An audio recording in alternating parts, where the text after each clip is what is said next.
Este é um audiolivro com narração automática gerada pelo Google. Livro: Vamiré, Romance dos Tempos Primitivos. Por Ainé J. H. Rosny. Palavras do tradutor. Há 10 ou 12 anos, li numa revista estrangeira uma extraordinária narrativa romântica que o seu autor, o Sr. J. H. Rosny, intitulava Vamiré. Referia-se à narrativa aos tempos primitivos da humanidade, e atestava tão raros predicados de artista e tão vasto conhecimento da pré-história natural, que senti a tentação de a verter para a nossa língua.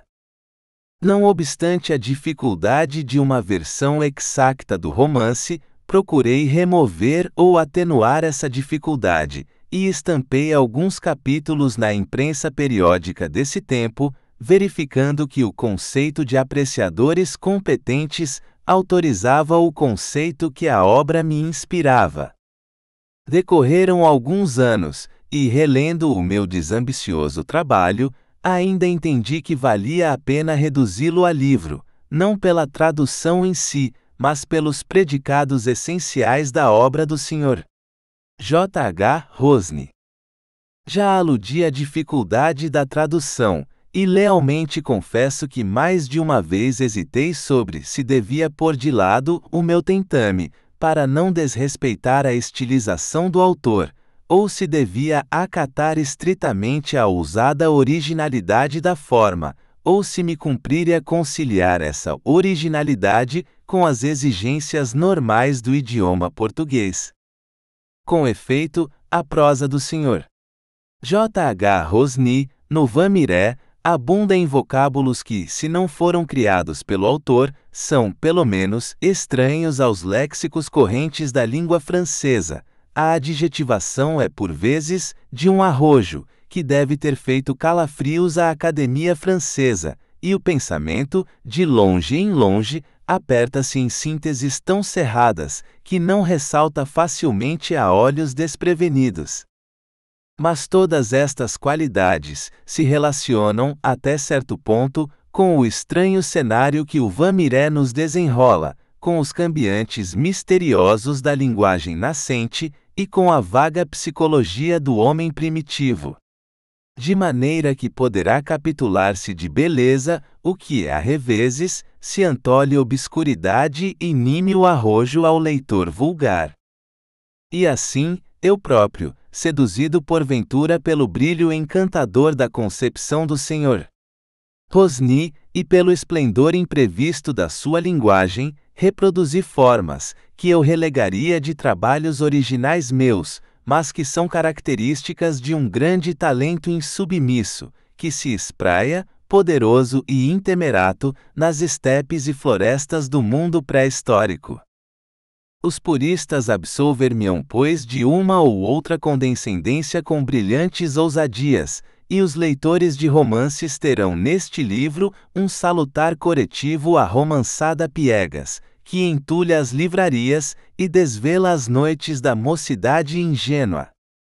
Lisboa, 1º de janeiro de 1905. C. de F. Capítulo 1 – Guerra Nocturna. Foi há 20.000 anos. O Polo Norte defrontava com uma estrela da constelação do Cisne. Nas planícies da Europa, ia extinguir-se o mamute, as grandes feras emigravam para o País da Luz, a rena fugia para o setentrião. O auroco, o uro, o veado apacentavam-se na erva das florestas e das planícies. O urso colosso, muitos tempos antes, havia já passado além da região das cavernas. Os homens da Europa, os grandes dolicocéfalos, achavam-se então disseminados desde o Báltico ao Mediterrâneo, desde o Ocidente ao Oriente. Habitantes das cavernas, mais relacionados que os seus avós da Idade da Pedra, mas sempre nômadas, a sua indústria elevava-se, a sua arte era graciosa. Esboços traçados a buril fraco, tímidos mas fiéis, representavam a luta do cérebro no encalço do sonho, contra a brutalidade dos apetites. Séculos depois, com a invasão asiática, a arte decairá, e o gracioso tipo daquela indústria só reaparecerá ao cabo de longos períodos. Era no Oriente Meridional, na estação em que as plantas abotoam. A noite ia em 2/3. Na claridade cinzenta de um grande vale, reboavam as vozes dos animais carnívoros. Nos intervalos de silêncio, um rio cantava a vida dos fluidos, a eufonia das ondas. Os amieiros e os álamos respondiam em murmúrios, em harmonias intermitentes. A estrela Vênus engastava-se no levante. A teoria das constelações imortais descortinava-se entre as nuvens erradias. Altair, Vega, a carreta rodeavam lentamente a polar do cisne. Enquanto a vida palpitava nas trevas, feroz ou apavorada, arrojada às festas e às batalhas do amor ou da alimentação, veio juntar-se-lhe um pensamento.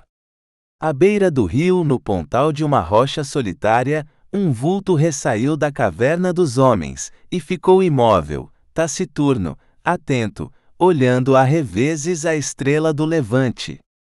Algum devaneio, algum esboço de estética astral, menos raro entre estes avoengos da arte do que em muitas populações históricas, preocupava o madrugador. O vigor e a felicidade palpitavam nas suas veias, o hálito da noite perfumava-lhe o rosto, e ele, na plena consciência da sua força, fruía intemerato os murmúrios e a calmaria da natureza virgem. Entre mentes, por baixo da estrela Vênus, transpareceu um pequenino clarão. O alfange da lua apontou, os seus raios estenderam-se pelo rio e pelas árvores, entremeados de longas sombras. O homem exibiu então as suas formas de corpulento caçador, de ombros cobertos de uma pele de ouro. O seu rosto pálido, pintado com traços de mínio, era largo, sob um crânio alongado e resistente. A sua zagaia de ponta córnea projetava-lhe no corpo sombras em zigue-zague, e na sua mão direita firmava-se uma enorme clava de carvalho. Ao estirarem-se os raios lunares, a paisagem entrou numa existência menos selvagem. Nos amieiros, havia fremito de asas dos elitros brancos, na planície, nesgas entreabertas de paraíso, em todas as coisas uma palpitação sensível, tímidos protestos contra os pavores da sombra. O homem fatigado da imobilidade caminhava ao longo do rio, com o passo cauteloso de quem procura presa. A 500 cúbitos, parou à espreita, de zagaia firme, na altura da testa. Pela orla de um bosquete de bordos, aproximou-se um vulto ágil, um grande veado de 10 pontas. O caçador hesitou, mas a sua tribo devia estar muito provida de caça, porque o animal, sem ser perseguido, foi se afastando, projetadas sobre a claridade avermelhada, as pernas delgadas, a cabeça repuxada para trás, todo o gracioso organismo em carreira. Lô! Lô! Disse o caçador, num movimento de simpatia. O instinto predizia-lhe a aproximação de inimigo feroz, algum potente felino, que andaria caçando. Efetivamente, meio minuto depois, surgiu da banda de além da rocha dos trogloditas, um leopardo, aos pulos, ligeiro como um raio. O homem preparou a zagaia e a clava, atento, de nariculas latejantes e nervos inquietos. O leopardo atravessou o rio como uma porção de escuma, e imergiu nas sombras da perspectiva. E todavia o delicado ouvido do caçador, ainda durante alguns minutos, percebeu os passos da fera sobre a terra mole. Lô! Lô! Repetiu ele, levemente comovido, numa atitude de provocação grandiosa. Decorreram minutos. As pontas da lua tornavam-se mais nítidas, pequenos animais agitavam levemente as moitas da ribanceira, grandes batráquios coachavam sobre as plantas fluviais. O homem libou a simples voluptuosidade de viver ante a magnificência das grandes águas, a mesclada difusão dos claros e dos escuros. Depois, afastou-se de novo, à escuta, de olhos afeitos às penumbras, espreitando as ciladas da noite. Roi, murmurou ele interrogativamente, refugiando-se na sombra de um moitedo. Um rumor de galope vago ao princípio aproximava-se, evidenciava-se. O veado reapareceu, tão rápido mas menos exacto na direitura da carreira, suando de respiração alta, ofegante. A 50 passos, o leopardo, sem fadiga, gracioso, já triunfante. O homem admirava, desgostoso, a pronta vitória do carnívoro, com um desejo crescente de intervir, quando sobreveio uma peripécia terrível. Lá embaixo, à orla da moita de bordos em pleno luar, ressaía um vulto maciço, em que, pelo rugido cavo, pelo salto de 20 cúbitos e pela farta crina, o homem reconheceu a quase soberana fera, o leão. O pobre veado, desorientado pela surpresa, deu uma volta precipitada e desastrosa, retrocedeu e achou-se logo sob as garras cortantes do leopardo. Luta rápida, sangrenta, o arranco do veado agonizante, e o leopardo, sobressaltado, ficou imóvel. O leão aproximava-se tranquilamente. A 30 passos, estacou com um bramido, sem preparar assalto. O leopardo quaternário, corpulento, hesitou, furioso de se lhe ter malogrado o esforço, e pensando em aventurar-se a combater. Mas a voz do dominador, agora mais alta, reboou pelo vale, dando sinal de ataque, e o leopardo cedeu, afastando-se vagarosamente, de cabeça voltada para o tirano, com um miar de raiva e de humilhação. O outro despedaçava o veado, devorava a grandes pedaços a presa roubada, sem pensar no vencido, que prosseguia na retirada, devassando a penumbra com os seus olhos de óiro esmeralda. O homem a quem a vizinhança do leão aconselhava prudência, aconchegava-se cautelosamente no seu abrigo frondoso, mas sem terror, disposto para qualquer aventura.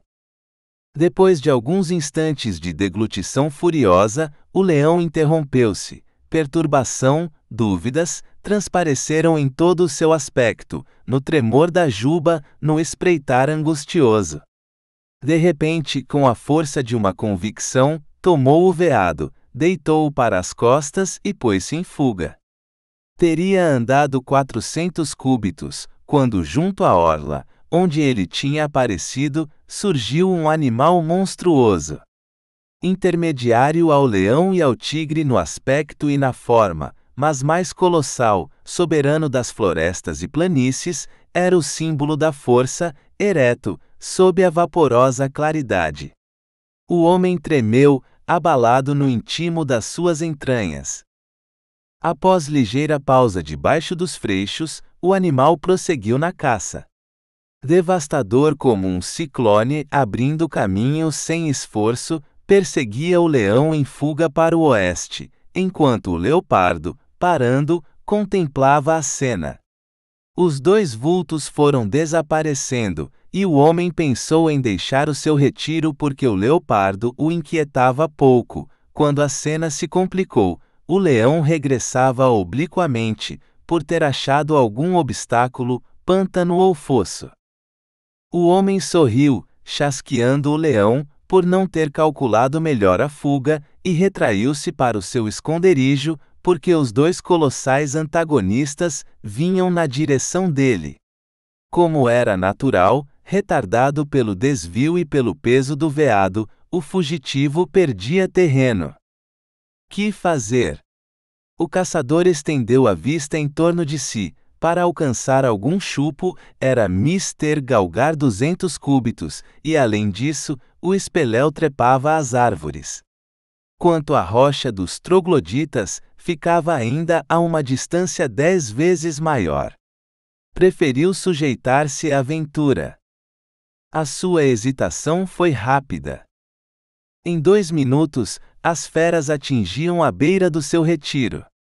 Ali, o leão, vendo que a fuga era inútil, deixou cair o veado e esperou. Foi um momento de tréguas, uma suspensão como a de há pouco, quando o leopardo segurava a presa. Em volta, o silêncio, a hora da anunciação, a hora em que os nocturnos vão dormir e os diurnos renascem para a luz. Claridades de sonho, cimos de árvores embebendo-se em algodoamentos pálidos, guarnições de gramíneas lanceoladas meneando-se ao sopro hesitante do poente, e, por toda a parte, o vago, o confuso, a emboscada da natureza, feita de fronteiras arborescentes, de clareiras, de faixas cetinosas de céu. Lá em cima, os astros despertos, o salmo da eterna vida. Sobre um montículo, o espeléu recortava na claridade lunar o seu perfil altivo de dominador, a crina pendente sobre uma peladura mosqueada de pantera, a testa chata, as maxilas proeminentes, rei outrora da Europa cheleana, em decadência hoje, reduzida a estreitas faixas de território. Mais abaixo, o leão de respiração rouca, a pesada garra assente sobre o veado, hesitante em face do colosso, como pouco antes o leopardo diante dele, uma fosforescência nas suas pupilas, mesclada de receio e cólera. Na penumbra, já familiarizado com o drama, o homem. Um rugido surdo se espraiou, o espeléu sacudiu a crina e começou a descer. O leão em recuo, de dentes descobertos, largou por 2 segundos a presa, depois, desesperado, estimulado pelo orgulho, voltou com um rugido mais estrepitoso que o do seu adversário, e assentou de novo a garra no veado. Queria dizer que aceitava o combate. O espeléu, não obstante a sua força prodigiosa, não respondeu logo. Parado, acuado, examinava o leão, calculava-lhe a força e a agilidade. O outro, com a altivez da sua raça, conserva-se de pé, de cabeça erguida. Novo rugido do agressor, uma réplica retumbante do leão, e achavam-se a um salto de distância. Lô! Lô! Murmurou o homem. O espeléu transpôs a distância, a sua garra monstruosa levantou-se ante as unhas do inimigo. Por 2 segundos, a pata ruiva e a pata mosqueada defrontaram-se num armistício final. Depois, o ataque, uma confusão de crinas e maxilas, bramidos ferozes, enquanto o sangue escorria. Ao princípio, o leão dobrou-se, sob o tremendo assalto. Desembaraçado em seguida, fez um salto transversal, atacou de flanco e a batalha tornou-se indecisa, amortecido o arrojo do espeléu. De repente, o frenesim dos organismos, a agitação dos músculos de bronze, a indecisão de esforços malogrados, o revoltear das crinas ao clarão da lua, um despegar de carnes igual às palpitações de uma onda no mar, a escuma das goelas e a fosforescência das pupilas fulvas, bramidos semelhantes ao restrugir das tempestades nas franças dos carvalhos. Finalmente, o leão, ferido por um golpe terrível, caiu, rolando, e o espeléu, como um raio, atirou-se sobre ele e começou a rasgar-lhe o ventre. Debateu-se o leão, rugindo medonhamente. Conseguiu, porém, levantar-se ainda, de entranhas pendentes e juba ensanguentada. Compreendendo não só a impossibilidade de fugir, senão também que o outro não se apiedaria dele, fez rosto sem fraqueza, e reentrou no combate com tal fúria, que, durante minutos, o espeléu não pôde dominá-lo. Mas o desenlace aproximava-se, as forças do vencido decresciam rapidamente. Dominado de novo, deitado em terra, veio o suplício, o encarniçamento do mais forte, as vísceras do leão arrancadas, os seus ossos partidos entre a RPE acento agudo o S poderosíssimos, a sua face triturada e disforme, e os rugidos da agonia, repercutidos através do horizonte, cada vez mais roucos, mais débeis, transmudados logo em suspiros, em estertores, em tremor de vértebras. Enfim, uma convulsão de garganta, um arranco lamentoso, e o soberano animal expirava. O espeléu encarniçou-se no cadáver, na carne ainda vibrante, com a voluptuosidade da vingança e o receio de uma ressurreição. Por fim, assegurando-se de que era infundado o receio, repeliu desdenhosamente o cadáver, celebrou com um rugido o seu triunfo e o seu repto às penumbras, com as espáduas e tórax sangrando de largas chagas. Rompia a manhã. Ao fundo do horizonte, uma viva filtração de prata, o arco da lua esmaecendo, evaporando-se. O espeléu, depois de lamber as feridas, sentiu que a fome voltava, e caminhou para a carcaça do veado. Cansado, muito distante do covil, procurou um retiro onde pudesse comer à sombra. A moita próxima, em que se abrigava o caçador, atraiu o seu olhar, e cuidou de arrastar para ali a sua presa. Entre mentes, fascinado pela magnificência do combate, o homem contemplava ainda o vencedor, quando viu que ele se dirigia para a moita. Um estremecimento de espanto e de terror lhe percorreu o corpo, sem lhe tirar o instinto da luta e do cálculo. Pensou que depois de tal combate, e ávido de descanso e de alimento, o espeléu não o inquietaria naquele retiro. Entretanto, não tinha disso a certeza, recordava as lendas dos velhos, referidas em noites veladas, o ódio do espeléu contra os homens. O grande felino, raro já, em decadência contínua, parecia ter o instinto do papel dos primatas, para a extinção do homem, e satisfazia o seu rancor desordenado, sempre que se lhe deparava um indivíduo solitário. Ao tumultuarem-lhe no cérebro estas lembranças, o homem hesitava sobre o que, em caso de ataque, seria preferível, se o abrigo, se a planície rasa. Aquele amorteceria o ímpeto da fera, a planície tornava mais fácil o tiro da zagaia e os golpes de clava. A hesitação não podia durar muito, o espeléu começava a afastar a folhagem da moita. Decidida rapidamente a escolha, o homem deu um salto, e saiu por um atalho, em ângulo reto, com a linha que o monstro seguia. Ao agitarem-se os ramos, o espeléu inquietou-se, rodeou a moita, e vendo surgir um vulto humano, rugiu. Ante esta ameaça, desvanecida qualquer tergiversação, o caçador, de músculos ágeis e destros, ergueu a zagaia e apontou. A arma vibrou, seguiu direita o seu caminho, e foi cravar-se no pescoço do felino. "Eô! Eô!" gritou o homem brandindo a clava com ambas as mãos. Depois tornou-se imóvel, firme, belo gigante, herói das idades de luta, de olhar lúcido. O espeléu avançou, calculando o salto. O homem, com uma destreza maravilhosa, fez um movimento oblíquo, deixou passar o monstro, a sua clava desceu como um martelo formidável, e estalaram vértebras.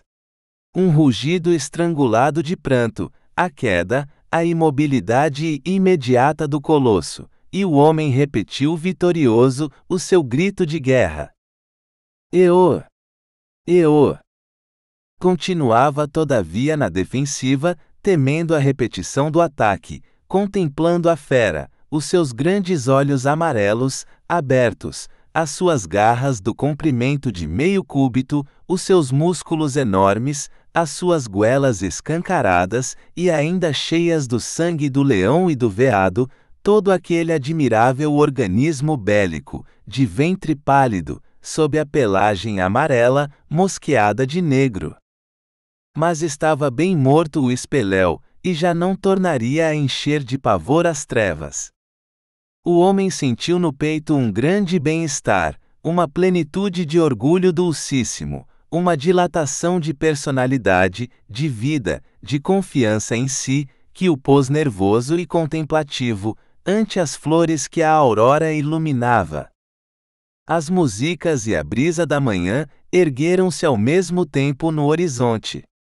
Os animais diurnos foram abrindo as suas pupilas, as aves pipilaram de encantadas, voltando-se para o levante, entumecidas as suas pequenas cornamusas. Sob transparente névoa, o rio parecia de estanho levemente embaciado. Depois, mergulharam nele os esplendores do vapor, e nele se reflete um mundo de formas e matizes. Os cimos dos grandes choupós e das pequenas gramíneas da planície estremecerão, ao mesmo hálito quente de vida. O sol já se elevava acima da floresta distante, e os seus raios estiravam-se pelo vale, entremeados de sombras de árvores delgadas e intermináveis. O homem estendia os braços, numa religiosidade vaga, sem culto determinado, compreendendo a força e a eternidade do sol, e o EF é acento agudo mero da sua personalidade. Depois teve um grito, o seu grito de triunfo. Eô! Eô! E à borda da caverna, apareceram os homens. Capítulo 2 – A Horda. Aos sorrisos da manhã, quando a aragem afagava, regeneradora e voluptuosa, o rio e a planície, os tições da primeira refeição extinguiam-se à beira da caverna dos homens. A árvore sepulcro de 100 cúbitos de alto estendia os seus braços, cheios de esqueletos pálidos, de trogloditas extintos.